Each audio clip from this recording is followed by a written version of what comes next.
पाकिस्तान के सियासी गलियारों में ऐसे अल्फाज गूंज रहे हैं जो माफिया या गैंगस्टर के अड्डों या जंगों में सुनाई देते हैं। वो अल्फाज हैं कत्लेआम, खून खराबा और सफाया। जी हां, पाकिस्तान की सियासत अब ऐसे पायदान पर पहुंच चुकी है जहां से डेमोक्रेसी की ओर वापसी तो नामुमकिन है। अब जो होगा कत्लेआम के जरिए ही होगा। इमरान खान और शरीफ कुनबे में कुर्सी के लिए आखिरी दौर की जंग चल रही है। कई बार कहा जा चुका है कि अब या तो इमरान रहेंगे या शरीफ खानदान, लेकिन लगता है अब यह जुमला हकीकत बनने जा रहा है।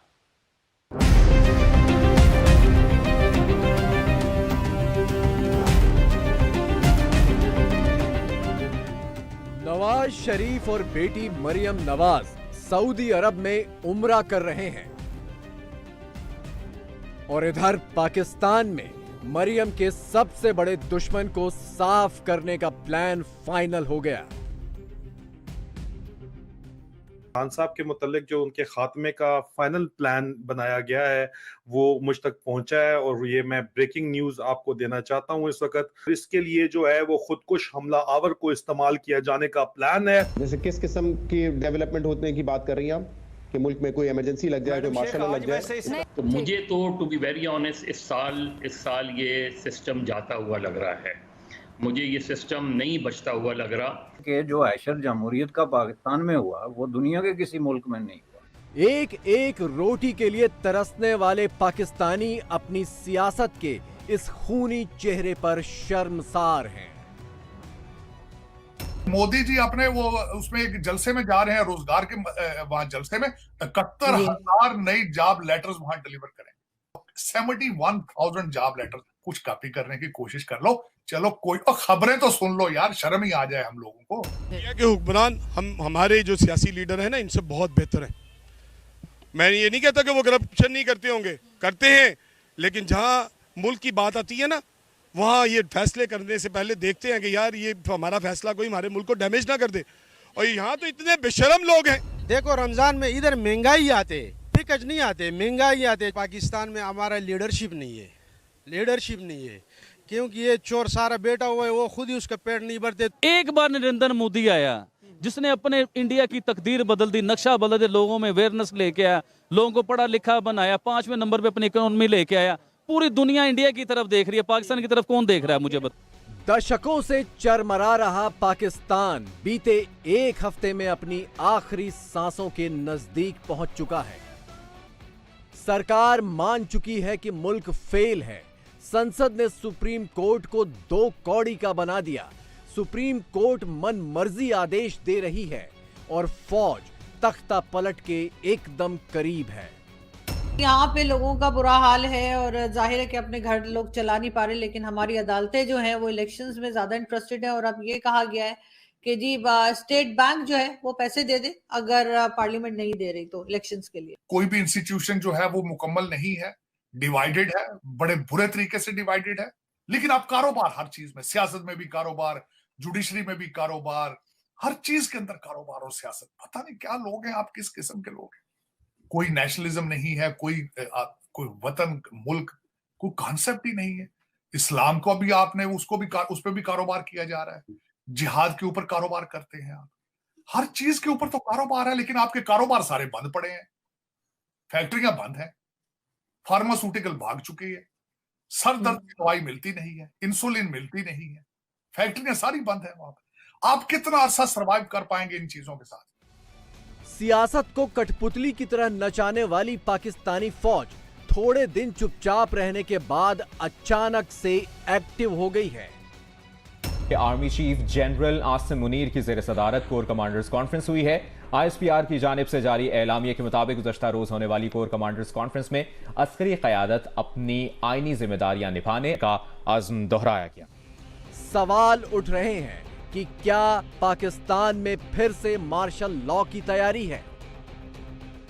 आप कोई इंतहाई डेवलपमेंट होते हुए देखते हैं, जिस तरह की कुछ कयास आराइयां भी हो रही हैं? जैसे किस किस्म की डेवलपमेंट होने की बात कर रही हैं आप कि मुल्क में कोई इमरजेंसी लग जाए, कोई मार्शल लग जाए। कोई भी चीज सुप्रीम कोर्ट का कोई भी जो फैसला है उसको दूसरे इदारे अगर मानने से और इम्प्लीमेंट करने से इनकार कर देंगे तो ये को पाकिस्तान के लिए अच्छी सिचुएशन नहीं। फिर एक्चुअली हम उस जगह पर उस नहज पर जाएंगे कि ये ना हो कि ये आइन, कानून, जमहूरियत, पार्लियामेंट, ये सब कुछ जो है वो खतरे में ना पड़ जाए। आर्मी चीफ आसिम मुनीर की तेजी और सुप्रीम कोर्ट के खिलाफ खुलकर मैदान में उतर चुकी शहबाज सरकार के रुख को देखकर सुगबुगाहट ये भी है कि पाकिस्तान में अब कुछ नहीं बचेगा। तो मुझे तो टू बी वेरी ऑनेस्ट इस साल ये सिस्टम जाता हुआ लग रहा है। मुझे ये सिस्टम नहीं बचता हुआ लग रहा, क्योंकि जितनी हार्ड पोजीशंस हमें नजर आ रही हैं, सुप्रीम कोर्ट की अपनी तकसीम हमें नजर आती है, इकोनॉमिकली आप तकरीबन कोलैप्स हो चुके हैं। ऐसे में ये सिस्टम कैसे चल सकता है? What do you mean by system? आप क्या कहना चाह रहे हैं, जरा वजाहत से कह दें। पूरा पार्लियामेंट्री सिस्टम जाता हुआ नजर आ रहा है मुझे इस सिचुएशन। जंग छिड़ी है इमरान खान और शरीफ सरकार के बीच। पाकिस्तान की सुप्रीम कोर्ट इमरान के साथ खड़ी है और फौज शहबाज सरकार के साथ। जाहिर है किसी देश में जब खेमेबाजी इस स्तर पर पहुंच जाए तो मुल्क क्या खाक बचेगा। ये जो धमकियां मिल रही है, ये जो प्रोपेगेंडा हो रहा है, हम यहाँ आके पुरअमन रह के सिर्फ ये मैसेज देना चाहते हैं कि अभी तो हमने एहतजाज की कॉल दी नहीं है, अभी तो हम सिर्फ आपको दिखा रहे हैं। ये जब काला कोट निकल आए ना एहतजाज पे, आपका हशर नशर हो जाएगा।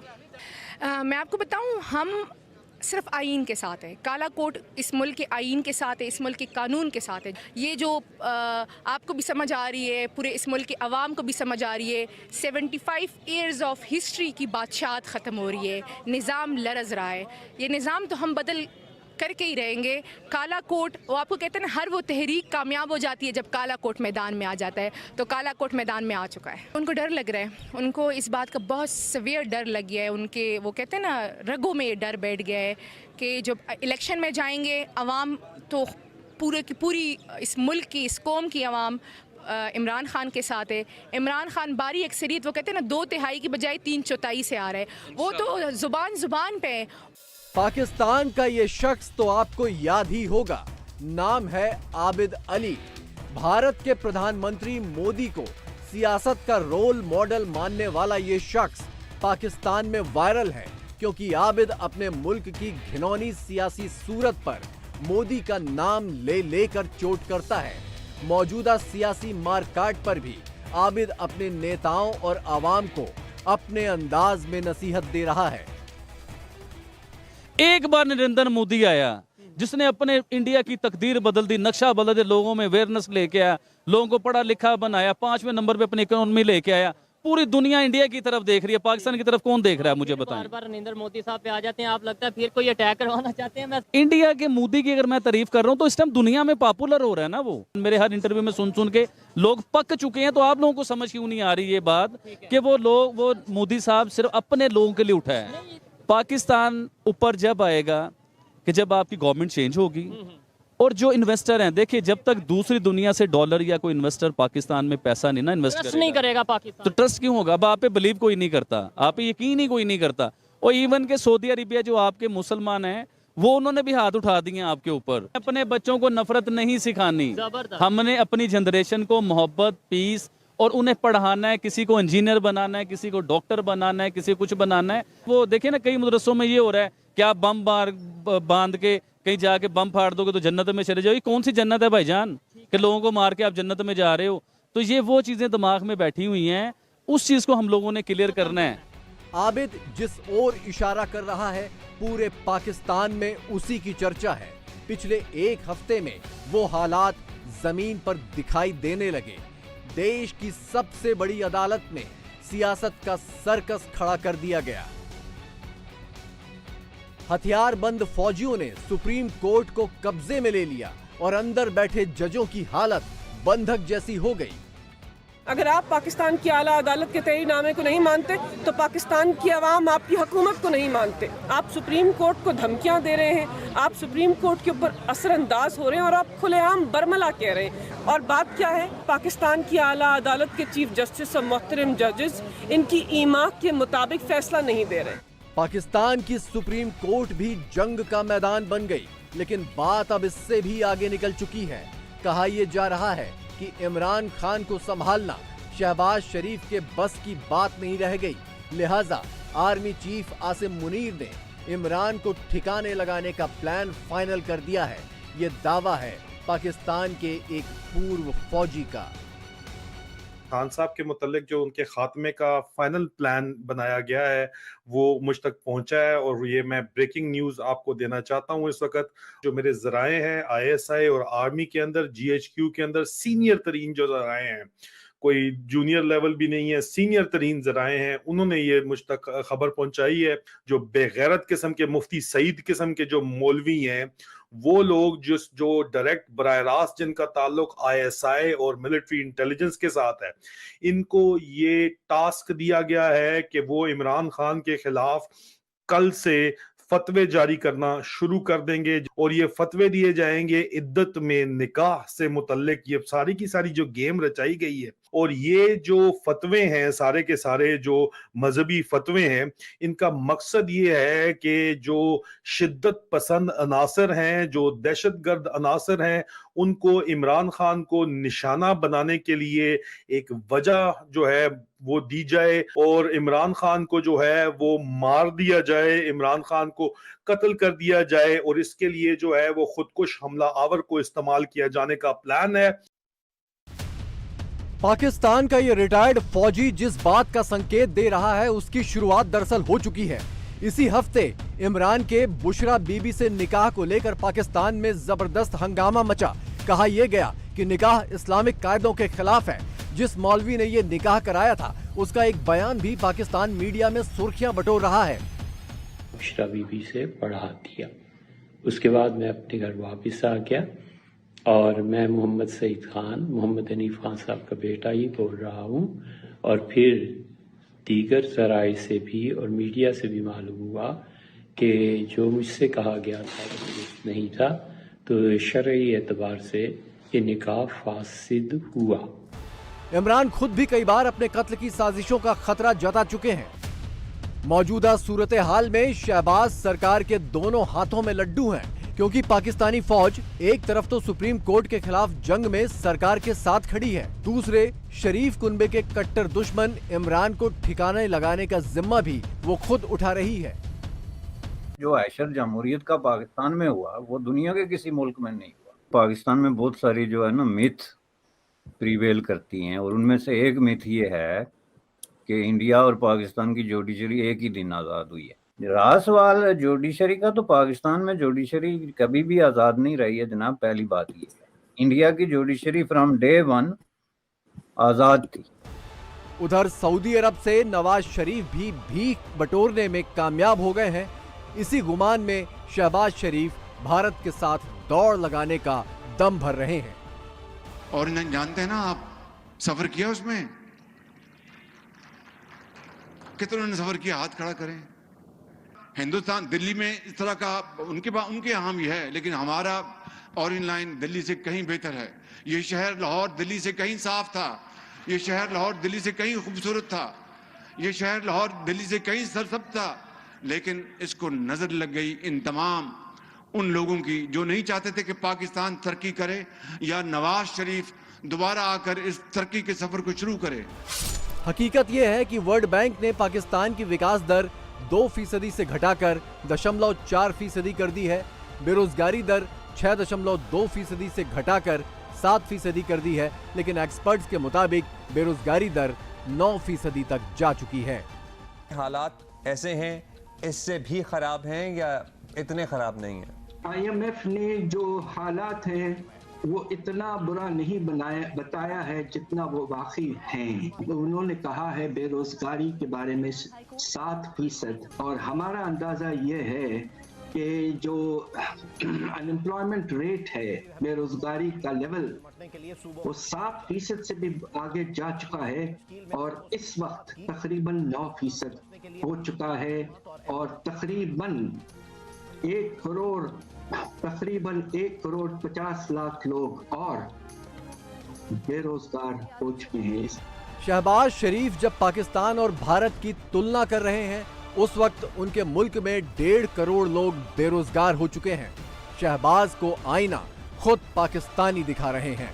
मोदी जी अपने वो उसमें एक जलसे में जा रहे हैं, रोजगार के वहां जलसे में 71,000 नई जॉब लेटर्स वहां डिलीवर करेंगे। 71,000 जॉब लेटर्स। मैं समझता हूँ हिस्ट्री, मैं आज तक पहले इस तरह की खबर मैंने नहीं सुनी। तो 1 करोड़ का तो वादा हमारा भी था, कहा तो गया था कि लोग बाहर से आके गोरे भी यहाँ जाबें करेंगे, यहाँ पे अमेरिकन आके उबर चलाएंगे। आपने भी दिखाए तो ख्वाब हमें ऐसे ही थे। कुछ कॉपी करने की कोशिश कर लो, चलो कोई और खबरें तो सुन लो यार, शर्म ही आ जाए हम लोगों को। करना तो दूर की बात है, खबरें उनकी कोई सबक वाली चीज नहीं सीखनी वहां से ये नहीं सीखना कि इंटरनेट वो तरक्की टेक्नोलॉजी में, आईटी टेक्नोलॉजी में तरक्की किस तरह कर रहे हैं। रमजान का पूरा महीना बीतने चला, लेकिन पाकिस्तान में ना आटे की कतारें खत्म हुई, ना भगदड़ खत्म हुई, ना महंगाई। रोजा और सहरी के लिए भी आम पाकिस्तानी खून के आंसू रो रहे हैं। देखो रमजान में इधर महंगाई आते, पिकज नहीं आते, महंगाई आते। जब रमजान से पहले अगर मतलब टमाटर 100 रुपए किलो है तो रमजान में 200 हो जाते। पाकिस्तान में हमारा लीडरशिप नहीं है, क्योंकि ये चोर सारा बेटा हुआ है, वो खुद ही उसका पेट नहीं भरते, तो मुसलमानों के और रमज़ान की पिकच उसको पता ही नहीं है कि क्या देने लोगों को, रिलीफ क्या देने, मुसलमानों के साथ हेल्प कैसा करने। ये चोरों का टोला जो है उसका साथ जो टीम ये है वो भी जो है ना, वो हुकूमत शहबाज शरीफ अपना महीने को वजीरों को चीज़ देते, तो आप क्या सोच रहे को अवामों को दे देगा? अगर मैं सस्ते आटे की बात करूँ या फ्री आटे की बात करूँ, इसका टेस्ट हुआ है, ये ठीक नहीं है।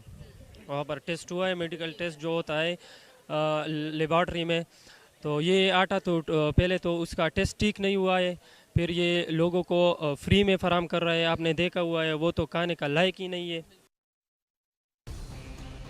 पाकिस्तान की कंगाली और भुखमरी की गूंज भारत की सियासत में भी है। मोदी और योगी की सरकार लोगों को बता रही है कि जब सरकार में बैठे लोग स्वार्थी हों तो मुल्क का हाल पाकिस्तान जैसा हो जाता है। मार्च 2020 से लगातार 80 करोड़ लोगों को फ्री में राशन प्रधानमंत्री मोदी जी दे रहे हैं और पाकिस्तान की आबादी है मात्र 22 करोड़। रोटी के लाले पड़ रहे हैं, लोटी के लाले, यही अंतर है। अच्छा नेतृत्व होता है, अपने नागरिकों के विकास, उनकी समृद्धि, उनकी सुरक्षा का कार्य होता है। लेकिन जब स्वार्थी, भेदभावकारी, भ्रष्ट नेतृत्व होता है तो पाकिस्तान की तरह भूख के लाले, रोटी के लाले लोगों के सामने पड़ते हैं। योगी की ये बात अब पाकिस्तानियों को भी समझ आने लगी है। आटे की एक एक बोरी के लिए झगड़ने वाले मुल्क में आम लोग अब योगी की बातें गौर से सुन रहे हैं। तालिबानी अब संस्कृति यूपी जैसे राज्य के अंदर नहीं चल सकती है। यूपी है, भारत का हृदय स्थल है और यूपी की तर्ज पर आगे बढ़ेगा। देखिए मोदी जी हमारे नेता हैं और मोदी जी हमारे प्रेरणा भी और मार्गदर्शक भी है। योगी जी बिल्कुल बात जब करते हैं उनके चेहरे पे एक स्माइल रहती है, एक सेटिस्फेक्शन का जो लेवल है ना, मुझे उनकी पर्सनालिटी में दिखता है। और ये चीज दोस्तों बहुत ज्यादा जरूरी होती है। उत्तर प्रदेश जाहिर है पाकिस्तान जितना एक बड़ी स्टेट है, जितना मतलब हमारा पाकिस्तान है उतनी वो स्टेट है। और योगी जी जिस तरह से उसको चला रहे हैं, वाकई ये बहुत ही एक समझिए एक आइडियल मॉडल है। और क्योंकि एक चीज मैं इसमें देखती हूँ कि भारत की 28 स्टेट्स हैं, लेकिन योगी जी की जितनी पॉपुलैरिटी ने इतनी किसी भी जो है ना सीएम की नहीं रही है। क्योंकि यहाँ पर हम सुनते हैं कि बहुत ज्यादा गुंडागर्दी थी ये वो, लेकिन मुझे सच बताऊं मुझे पर्सनली अच्छे लगते हैं। और जब इनको ज्यादा गुस्सा आता है तो फिर माथे पे इनके पसीने भी गुस्से में आते हैं। मोदी और योगी की चर्चा पाकिस्तान में इसलिए नहीं है क्योंकि मोदी और योगी ने पाकिस्तान के लिए कुछ किया, बल्कि इसलिए है कि पाकिस्तान के लिए जिन्हें कुछ करना था उन्होंने लूटने के अलावा और कुछ नहीं किया।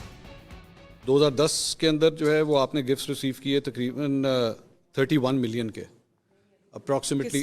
मुझे नहीं पता, ये तो आपके टेक्स्ट में डिक्लेयर हुआ है। मुझे ये अभी रिकॉर्डिंग हो रही है? नहीं, लेकिन ये तो इसमें क्या है? तोशाखाना जो कॉन्सेप्ट है इसके अंदर अब हम कर सकते हैं रिकॉर्ड, दैट्स फाइन। एक सेकंड, सवाल क्या है? तोशाखाना के हवाले से आपका नहीं, मैं जनरली बात कर रहा हूँ। क्या? नवाज शरीफ साहब की मर्सिडीज गाड़ी, वो पता लगा कि जनाब 2008 में उन्होंने एक मर्सिडीज गाड़ी अपने लिए निकलवा ली। क्या जरूरत थी? कब मिली थी? मुझे एग्जैक्टली ईयर याद नहीं। 90s के अंदर। हाँ। 90s में ली हुई गाड़ी 2008 में क्यों क्लियर हो रही है? 90s में ली गई गाड़ी 2008 में क्यों क्लियर हो रही है? यूसुफ रजा गिलानी साहब के, मेरे ख्याल है उनकी हुकूमत थी तब। जी, ऐसे ही है। तो उन्होंने कहा ये तोहफा आपको मिला हुआ है। गाड़ी अलाउड नहीं थी उस वक्त, गाड़ी अलाउड नहीं थी। जिस देश के नेताओं का ईमान तोहफे की घड़ियों, कारों, नेकलेस, सोने की चेन पर डोल जाए, वहां की आवाम मोदी का नाम ना ले तो और क्या करे। मोदी है वो अपनी आवाम के लिए सोचता है, ठीक है, और उनकी जमहूरियत जो है वो मुस्तहकम है, और आगे भी उम्मीद यही नजर आ रही है कि शायद उन्हीं की पार्टी जीतेगी। देखिए मोदी वहाँ बहुत ज़्यादा स्ट्रॉन्ग है, उसकी वजह ये है, आप उसकी ये सियासत कह लें या उसका शऊर कह लें या अवाम दोस्ती कह लें, वो लीडरशिप क्वालिटी कह लें। जी जी जी बिल्कुल, वो अवाम के लिए काम करता है और वो अवाम का सोचता है। जबकि आप अगर हमारे लीडर्स का देखें तो जमहूरियत हमारे यहाँ मुस्तहकम ही नहीं है। आज तक एक भी प्राइम मिनिस्टर अपना टाइम नहीं पूरा कर पाया। जी बिल्कुल ऐसे ही है, टाइम पूरा नहीं कर पाया और मुस्तकबिल में भी कोई ऐसे आसार नजर नहीं आ रहे। हमें जो 75-80 साल से ये लॉलीपॉप दे दिया जा रहा है कि पूरी दुनिया में सिर्फ इंडिया ही हमारा दुश्मन है, तो इस चीज़ को मेरा ख्याल है ख़त्म करने की ज़रूरत है। हमारा बड़ा असासा, हमारे पुरखों की रिवायात, हमारे जो हमारा अदब है, 1000 साल हम उनके साथ रहे हैं और जी, आज जी। हम 75 साल हुए हैं लैदा हुए और हम कह सकते हैं नहीं जी वो उनके साथ तो हो ही नहीं सकते। भाई आप चाइना के साथ हो सकते हो, आप दुनिया के पता नहीं कौन कौन से कंट्रीज के साथ। पाकिस्तान को लूटने में न शरीफ कुनबा पीछे रहा, न भुट्टो खानदान और न ही इमरान खान। बाकी फौज तो 75 सालों से लूट ही रही है। इसी का नतीजा है कि आज पाकिस्तान और पाकिस्तान के लोगों की हैसियत भिखारी की हो गई है। इंडिया टीवी हर वक्त हर जगह डाउनलोड करने के लिए सर्च करें India TV news Google play store या ऐप स्टोर पर।